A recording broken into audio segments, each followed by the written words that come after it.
How to deal with depression and anxiety? सारे yes. कितने कितने चाहते हैं ये हो आज के सेशन का टॉपिक? जी, जो डिप्रेशन वर्ड है आजकल बहुत कॉमन हो गया है, छोटे छोटे बच्चे भी कह रहे हैं कि मैं डिप्रेस्ड हूँ। मतलब हंसने वाली बात नहीं है, और वो दवाइयाँ खा रहे हैं। अब सबसे पहले हमको मिल करके ये समझना है व्हाट इज डिप्रेशन, और फिर देखेंगे कि इसका क्या सोल्यूशन है। क्या ये सिर्फ एक साइकोलॉजिकल सोच है, या फिर इसका फिजिकल जो हमारे अंदर केमिकल जो इम्बैलेंसेस हो रहे हैं ब्रेन के अंदर, उससे भी कोई कनेक्शन है? सर डिप्रेशन बेसिकली मुझे ये लगता है कि वो चीज़ है जब हम बहुत ज़्यादा एक्सपेक्ट करते हैं और हमें डर होता है कि हम वो एक्सपेक्टेशंस को फुलफिल नहीं कर पाएंगे। वो किसी और की भी एक्सपेक्टेशन हो सकती है, वो हमारी भी एक्सपेक्टेशन होती है। तो जब वो एक्सपेक्टेशन फुलफिल नहीं हो पाती, अल्कोहल ले लेते हैं, सिगरेट्स ले लेते हैं। और सिर्फ सिगरेट और अल्कोहल ही नहीं, मेडिकेशंस हैं बहुत सारी। Yes sir. मेडिकेशन पे हम चले जाते हैं, फिर मेडिकेशन के अपने साइड इफेक्ट्स हैं। बिल्कुल सर। कोई भी मेडिकेशन होती है उसके अपने साइड इफेक्ट्स होते हैं। हाँ जी सर। पॉइंट ये आ रहा है, व्हाट इज डिप्रेशन? पीछे उनको देना माइक। स्टेट ऑफ माइंड पे डिपेंड कर रहा है कि हम नेगेटिव सोच रहे हैं पॉजिटिव। कि जिस तरह से हम सोच रहे हैं, जिस तरह से हमारे फीलिंग्स इमोशंस काम कर रहे हैं, क्या इसके पीछे कोई फिजिकल रीजन भी है?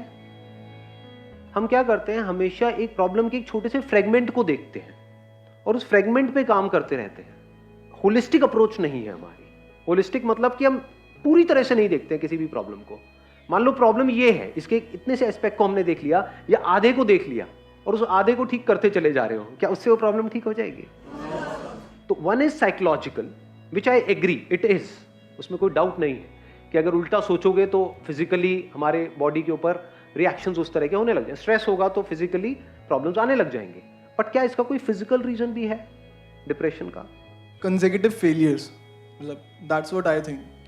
ड्यू टू कंसेक्यूटिव फेलियर्स, एक बार बंदा फेल हुआ, उसके बाद दोबारा होता है, फिर दोबारा होता है, तो then somewhere the person starts to think that it's not just my belief, it's actually true that I am not that able.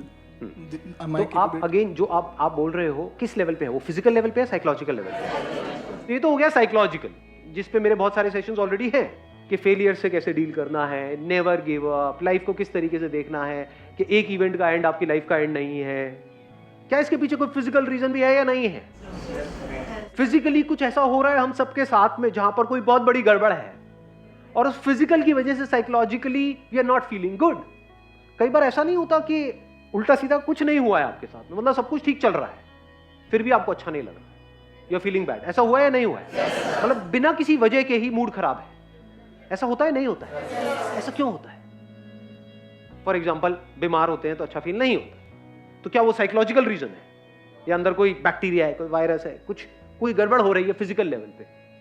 ज्यादातर यही बहुत बड़ी प्रॉब्लम होती है। होता क्या है कि if a person is not feeling good, वो 2-3 दिन तक फॉर एग्जाम्पल बेड पर है, उसका कुछ करने का मन नहीं कर रहा है, that person is feeling sad without any, नहीं वो ब्रेकअप नहीं, वो तो फिर साइकोलॉजिकल हो गया। समझ गए? ब्रेकअप की वजह से बहुत सारे लोग खुश भी तो होते हैं।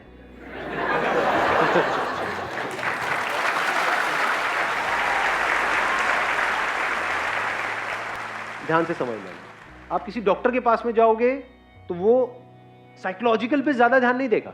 वो क्या करेगा, फटाफट से अपना वो निकाला, उस पर लिखा ये खा लो, तो वो किस लेवल पे काम कर रहा है? फिजिकल।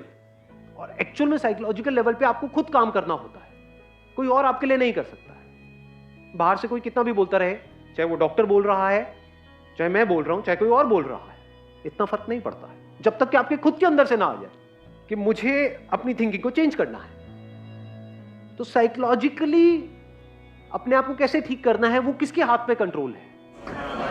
पूरी तरह से आपके हाथ में है। पहले तो इसको अच्छे से समझ लो। जिसने सोच लिया कि नहीं अब बहुत हुआ, अब मुझे आगे बढ़ना है लाइफ में, 1 सेकंड में बाहर, मतलब 1 महीने तक बैठ करके रो रहे थे, ऐसा होता है लाइफ में? नहीं होता है। कि कुछ गड़बड़ हो गई, पड़े हुए हैं, अरे यार सब खत्म हो गया, सब बर्बाद हो गया, अब कुछ नहीं बचा है, अब तो कुछ हो ही नहीं सकता है, मेरी जिंदगी झंड है, ये सब उल्टा सीधा अपने आप को बोले चले जा रहे हैं। एकदम से एक मूवमेंट नहीं आता है, चल खड़ा हो, आगे बढ़े यार, कोई बात नहीं, क्या हो गया, और एकदम से सब कुछ बदल जाता है। इसको बोलते हैं साइकोलॉजिकल। उस वक्त अगर फिजिकल भी जो हमारी बॉडी का जो केमिकल लोचा है वो हमारा साथ दे तो और अच्छा हो जाएगा। यही तो दवाइयां करती है, जो डॉक्टर्स दवाइयां देते हैं उससे क्या होता है, अंदर जो फिजिकल लेवल पे गड़बड़ हो रही होती है उसको वो संभाल लेते हैं, उसके भी सिम्टम्स को संभालते हैं, कॉज को नहीं। आज हम कॉज पे जाने वाले हैं। दोनों में फर्क समझ आ रहा है? कुछ सिम्टम्स हैं। सिम्टम्स क्या होते हैं फिजिकल लेवल पे?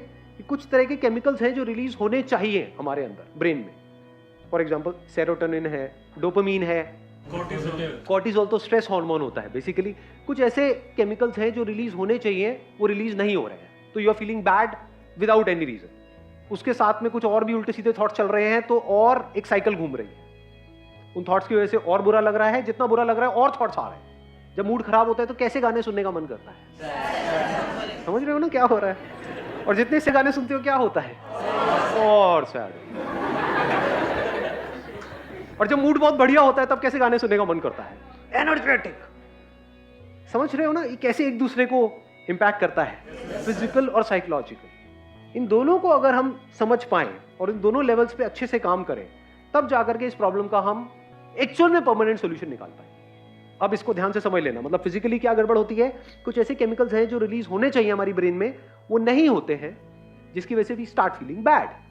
और कुछ ऐसे केमिकल्स हैं जो रिलीज नहीं होने चाहिए, फॉर एग्जांपल कॉर्टिसोल, वो रिलीज होता चला जाता है, स्ट्रेस हार्मोन भी बोलते हैं उसको। तो ये मेडिकेशंस क्या करती है, उसको ब्लॉक करती है, जो रिलीज नहीं होना चाहिए, और जो होना चाहिए उसको आर्टिफिशियली क्रिएट कर देती है, वो रिलीज होने लग जाता है, तो आपको अच्छा फील होने लग जाता है। दवाई लेते एकदम से अच्छा फील होने लग जाता है। बट क्या ये परमानेंट सोल्यूशन है? बीमारी का इलाज करने के दो तरीके हैं। एक है बीमारी के जो सिम्टम्स हैं सिर्फ उसका हम इलाज करें, एक है बीमारी की जड़ को काट दें। फॉर एग्जाम्पल गाड़ी में आपके फ्यूल नहीं है और आप साइकोलॉजिकली बड़ा अच्छा सोच रहे हो, मुझे वहां जाना है, ये मेरा गोल है, मैं इतनी स्पीड पे चलाऊंगा, सारा प्लान बना लिया, गाड़ी में फ्यूल ही नहीं, दबाए चले जा रहे रेस। तो रीजन क्या है? फिजिकल है, साइकोलॉजिकल है? फिजिकल है। ऐसे ही बॉडी में अगर हमारे फ्यूल ही नहीं है या फ्यूल में ही मिलावट है, तो रीजन फिजिकल हो गया।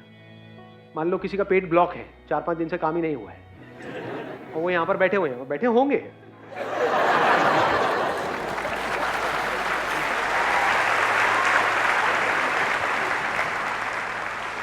क्या वो ढंग से समझ पाएंगे कि मैं बोल क्या रहा? सब ब्लॉक हुआ पड़ा है। आयुर्वेदा क्या कहता है? हर बीमारी की जड़ क्या है? पेट है। ये पता है हमको? क्योंकि जो भी फ्यूल चाहिए हमारी बॉडी को, चाहे ब्रेन को चाहिए, चाहे और ऑर्गन्स को चाहिए, कुछ भी चाहिए, यानी जो हम खाते हैं उसको एनर्जी में कन्वर्ट करने का काम कहां पर होता है? यहां पर होता है। तो अगर पेट हमारा ठीक काम नहीं कर रहा है तो ब्रेन कैसे ठीक काम करेगी? लगाओ दिमाग। मैं bachelor of Ayurvedic medicine surgery का स्टूडेंट हूँ। मैं एलोपैथी भी पढ़ता हूँ। तो जब आप आज बात कर रहे थे तो मेरे माइंड में सारी वही ड्रग्स आ रही थी, anti depressant, anti sedatives, anti hypnotics, जो आजकल डॉक्टर्स देते हैं। हाँ। सबसे पहले सर आपने जो एक बात बोली ना कि रूट, वो मेन चीज़ वही है। मैंने काफ़ी पेशेंट भी मेरे क्लिनिक पर आते हैं, मेरे फादर भी डॉक्टर हैं डिप्रेसेंट के। तो हम लोग क्या करते हैं, उन्हें एंटी सेडेटिव जो ड्रग है हमने उन्हें दे दी, जिससे कि माइंड रिलैक्स हो गया। अब क्या है, बंदा सो गया, तो उस बंदे को ये सोचना चाहिए कि जो मैंने मेडिसिन ली है आखिर वो कर क्या रही है। वो ये कर रही है ना कि वो मुझे सुला रही है, तो क्यों सुला रही है? डॉक्टर क्यों कर रहा है ऐसा? वो इसलिए कर रहा है ताकि आप जो है सोचे ना, माइंड आपका ज़्यादा ना सोचे, ओवर थिंकिंग। जब आप ओवर थिंकिंग में पहुंचते हैं ना, तो ये सारी चीज़ें आपके साथ होती हैं, तो सब कुछ स्ट्रेस्ड आउट हो जाता है। Stressed out. देखो क्या होता है, जब हम बहुत ज्यादा सोच रहे होते हैं, सोचते रहते हैं, तो अगर आप ध्यान से ऑब्जर्व करोगे ना अपनी बॉडी को, बॉडी कॉन्ट्रैक्ट होने लग जाती है। जब भी आप बहुत ज्यादा सोचते हो तो सब कुछ कॉन्ट्रैक्ट होने लग जाता है। ऐसा होता है, नहीं होता है? ये जो मेडिकेशन है क्या करती है, जो चीज एक तरीके से सिकुड़ गई है, कॉन्ट्रैक्ट हो गई है, उसको थोड़ी देर के लिए रिलैक्स कर देती है। ऐसे ही होता है? यस सर, यही होता है। एक स्टेप और आगे बढ़ते हैं आप, और बताओ। हाँ, तो सर यही कंडीशन ना, जैसे कि अब आप एंटी सेडेटिव ड्रग ले रहे हैं, तो वो जब आप लॉन्ग टर्म के लिए ले लेंगे ना, तो एक कंडीशन वो आएगी सर, आपको उतनी डोज से नींद नहीं आएगी फिर। ये इसका साइड इफेक्ट, जो आप सर बात कर रहे हैं, डोज बढ़ानी पड़ेगी। हाँ, डोज बढ़ानी पड़ेगी। तो इससे क्या होगी कंडीशन, आगे के लिए हमारे लिए बहुत प्रॉब्लम हो जाती है उस ड्रग से। और एक प्रॉब्लम और है मेडिकेशन में, वो भी मैं यहाँ पे क्लियर कर देता हूँ। मेडिकेशन क्या कर सकती है, एक तो जो आपकी बॉडी स्ट्रेस्ड आउट हुई पड़ी है, ब्रेन स्ट्रेस्ड आउट है, आपके ऑर्गन स्ट्रेस्ड आउट है, उसको रिलैक्स कर दिया। दूसरी तरफ से ये क्या कर सकती है, आपको उठा सकती है, कुछ ऐसे केमिकल्स रिलीज कर सकते हैं जिसकी वजह से आप एक्साइटेड हो जाओगे। ये दोनों ही स्टेजेस अगर नेचुरल ना हो तो खतरनाक है। जैसे कि सर कैफीन होती है, हाँ, जैसे कि जैसे हम लोग कैफीन चाय पीते हैं तो उसमें कैफीन होता है। हाँ। तो कैफीन हमको हैप्पी हार्मोन्स रिलीज कराता है, एक स्पाइक हमको देता बहुत है। अच्छा लगता है। हम लोग क्यों कहते हैं चाय पीनी है, हमको चाय पीने के बाद अच्छा लगता है, हाँ। उसमें कैफीन होता है। हाँ सर यही सब। राइट। हाँ, एक मिनट रुको, अभी हम और बात करेंगे। नहीं, सही है, क्योंकि टेक्निकली भी बात हो रही है ना। Is over thinking a problem? It is not a problem. क्योंकि कुछ भी काम आपको करना है तो आपको सोचना पड़ता है। क्या लगता है ये जो एथलीट्स हैं, क्रिकेटर्स हैं, जब ये खेल रहे होते हैं, इनकी थॉट प्रोसेस किस लेवल पे चल रही होती है? तेजी से सोच रहे होते हैं, बहुत धीरे सोच रहे होते हैं? तो speed of thinking is not a problem. Thinking is not a problem. अगर उस थिंकिंग में कॉन्फ्लिक्ट है तो प्रॉब्लम है। अगर उस थिंकिंग में क्लैरिटी नहीं है तो प्रॉब्लम है। क्लैरिटी है तो जितना मर्जी सोच लो, कोई दिक्कत नहीं है। जैसे अभी ये सेशन हमारा चलने वाला है, मान लो जितनी भी देर तक चलने वाला है, अगर ये पूरे दिन भी चलता रहे तो मुझे कोई दिक्कत नहीं है। आई नॉट फील टायर्ड। तो मैं अभी सोच रहा हूं या नहीं सोच रहा हूं, या फिर रिलैक्स पड़ा हुआ? हाँ, क्या बोल रहे हो भैया? ऐसा तो नहीं है ना? आपने बोला, मैंने सोचा, यहां से मैंने कुछ बोला, आपने बोला, तो एक कम्युनिकेशन चल रहा है। एक के बाद एक हम लेयर्स को हटाते चले जा रहे हैं। मतलब थिंकिंग बहुत ही डीपर लेवल पे चल रही है। तो उसकी वजह से क्या मैं टायर्ड फील कर रहा हूं? नहीं। जितना थिंकिंग में क्लैरिटी आती चली जाती है, हम कॉन्ट्रैक्ट नहीं करते हैं, एक्सपैंड करते हैं। तो कभी भी ये मत समझ लेना थिंकिंग प्रॉब्लम है। तो इन मेडिसिन की वजह से क्या हो रहा है, हो सकता है आपको थिंकिंग की जरूरत हो, बट माइंड इतना रिलैक्स हो गया है, कुछ करने का मन ही नहीं कर रहा है। दूसरी तरफ से ये क्या कर सकती है मेडिसिन, आपको एक्साइटेड कर सकती है। वो जो केमिकल्स अंदर जा रहे हैं ना, उसकी डोज बढ़ाते चले जाओ। इतने एक्साइटेड हो जाओगे, इतना फड़फड़ा जाओगे, होश भी नहीं होगा कि कर क्या रहे हैं। मतलब जरूरत से ज्यादा खुश हो जाओगे। और जब भी आप जरूरत से ज्यादा खुश हुए हो पास्ट में, अपने एक्सपीरियंस के बेस पे बताना, तब आपके साथ लाइफ में ज्यादा अच्छा हुआ है या बुरा हुआ है? तो जरूरत से ज्यादा एक्साइटमेंट भी बुरा है, जरूरत से ज्यादा रिलैक्सेशन भी बुरा है। अब जरूरत कितनी है ये कौन डिसाइड करेगा आपके लिए? क्या कोई डॉक्टर? क्या कोई दवाई? या आपको खुद को पता होना चाहिए? ब्रेन कैसी होनी चाहिए? जो ना डल हो ना ओवर एक्साइटेड हो, नॉर्मल एक स्टेट में हो। नहीं तो प्रॉब्लम इसकी एक बहुत बड़ी क्या है कि इन मेडिसिन की वजह से जो एक्साइटमेंट हमको मिलता है, लोगों को उससे अटैचमेंट हो जाती है। फिर एक नॉर्मल स्टेट भी होगी, माइक लेकर के बताना मैं ठीक कह रहा हूँ, गलत कह रहा हूँ? बिल्कुल सही बोल रहे हैं। हाँ, फिर अगर एक नॉर्मल स्टेट भी होगी, जैसे एक बंदे की एक नॉर्मल स्टेट है, उसमें अगर उनको लाया जाएगा तो वो कहेंगे इसमें मजा नहीं आ रहा है, थोड़ा और बढ़ाओ डॉक्टर साहब। उसका परमानेंट सोल्यूशन क्या है, उसके बारे में हमको सोचना है। अभी मैंने एक फ्यूल का एग्जांपल आपको दिया था। हमारी बॉडी के लिए फ्यूल क्या है? फूड मतलब क्या? What is food? What do you call as food? Burger, pizza? What do you mean by healthy food? Physical activity से तो फ्यूल बर्न होगा, उसके बाद में हमको फ्यूल चाहिएगा। नहीं तो अगर आप फिजिकल एक्टिविटी करो और फ्यूल ढंग का ना लो तो फिजिकल एक्टिविटी भी आपके लिए नुकसान करेगी। तो अभी हम बात कर रहे हैं फ्यूल का। What is fuel for our body? जो हम खा रहे हैं सुबह से रात तक, वो पैकेज फूड जो खा रहे हैं, जो आपको बेचा जा रहा है, जो आपके सो कॉल्ड सेलिब्रिटीज आकर के एडवर्टाइजिंग कर रहे हैं, जो वो खुद नहीं खाते हैं बट आपको खिला रहे हैं, वो फूड है। पसंद क्या है, ऑनलाइन यहाँ से ऑर्डर कर दिया, वो आ गया, चले चले जा रहे हैं। अब फिर कह रहे हैं सर आपकी बातों का असर नहीं होता है।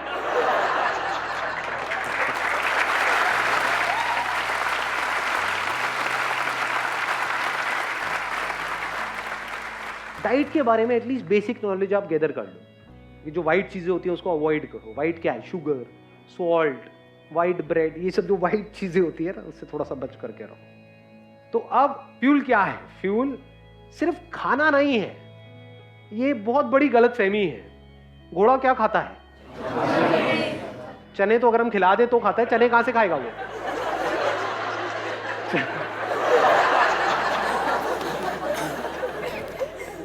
घास खाता है। दम होता है घोड़े में? नहीं होता है। तो घास खाने क्या? कर दी ना घोड़ों वाली बात।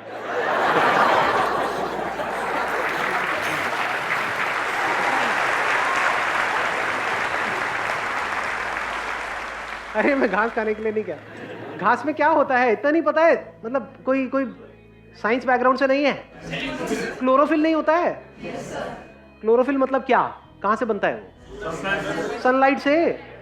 तो इनडायरेक्टली क्या घोड़ा सनलाइट नहीं खा रहा है? सनलाइट में एनर्जी है या नहीं है? Vitamin D. अब देख लो ये क्या गड़बड़ हो रही है। सनलाइट मतलब विटामिन डी। सनलाइट का रोल सिर्फ विटामिन डी तक है, या सनलाइट के जो हजारों लाखों फायदे हैं उसमें से एक है विटामिन डी? तो फ्यूल मतलब सिर्फ खाना नहीं, that is just one aspect of fuel. धरती, जल, अग्नि, वायु, आकाश, ये 5 तरह का फ्यूल है। फ्यूल से क्या होता है? अगर फ्यूल सही जाए हमारी बॉडी में, आपको मेडिसिन की जरूरत नहीं है। If you take the right kind of food for your body, that food is medicine without any side effects. You don't need additional medicine, अगर फूड को ही आप ठीक कर लो तो।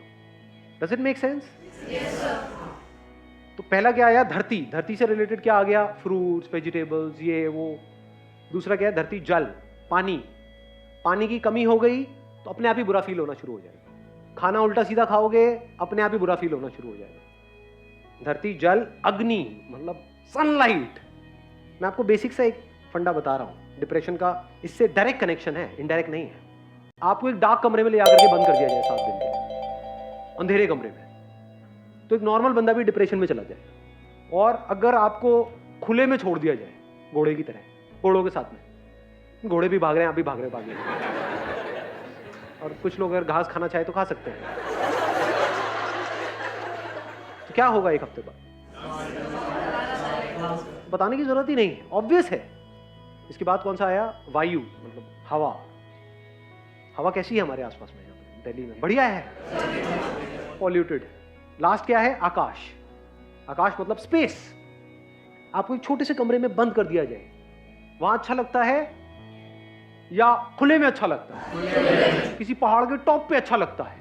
तो आप कहोगे कि आप पहाड़ पे चले जाए? नहीं जी, घर पे जहां भी रहते हो, किसी अपार्टमेंट में रहते हो, उसकी छत पे तो जा सकते हो। वहां पे छत पे जा करके अच्छा लगता है। तो क्या स्पेस फ्यूल है या नहीं है? इस पे हमारा कितना ध्यान है? या ध्यान है सिर्फ और सिर्फ थॉट्स पे? नंबर 1 थॉट्स कि मुझे ये करना है, वो करना है, वो करना है, मेरे साथ ये हो गया, वो हो गया।